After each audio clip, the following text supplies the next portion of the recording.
Cette visite donc intervient dans un contexte chargé d'émotions sportives, de débordements regrettés et d'images parfois douloureuses pour deux peuples profondément liés. Mais précisément, sa portée historique réside dans la forte capacité des deux États frères, de ne pas laisser l'émotion surplomber et décider du sens. Sous ce rapport, ce déplacement ne vise pas à calmer, il vise à affirmer, à réaffirmer que le sport n'a pas divisé deux peuples. Il a éprouvé leur lien. Il n'a pas opposé le Sénégal et le Maroc.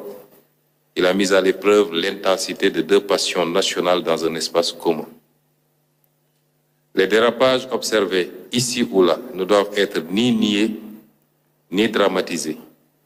Ils doivent être requalifiés comme des excès émotionnels produits par la ferveur et non comme des fractures politiques ou culturelles. Car le sport, si passionnant et si passionné soit-il, est trop fluide à résumer les relations entre les deux nations, comme vous l'avez rappelé tantôt, Monsieur le Premier ministre, et entre les deux États. Relations faites de l'ancienneté des liens humains, spirituels, économiques et culturels, que vous avez rappelé tantôt, de la circulation historique des personnes, des savoirs, des confréries, des étudiants, des entrepreneurs, de la confiance politique bâtie dans la durée, au-delà des alternances et des conjonctures. Un lien entre État et peuple qui survit aux événements parce qu'il est enraciné dans l'histoire partagée. Ce voyage donc, Excellence Monsieur le Premier ministre, sous le sceau de la 15e session de la commission mixte, n'est pas un voyage d'apaisement. Est-ce d'ailleurs réellement nécessaire si l'amitié sénégalo-marocaine est ce qu'il se dit?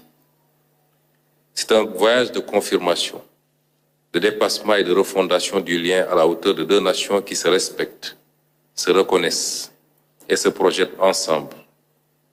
Plus que de clore un incident, nos travaux doivent sceller un avenir commun et réaffirmer que l'amitié sénégalo-marocaine est plus forte que les émotions, que deux peuples frères peuvent traverser l'intensité sans se diviser, que leur avenir commun est appelé à être plus dense, plus structuré et plus ambitieux.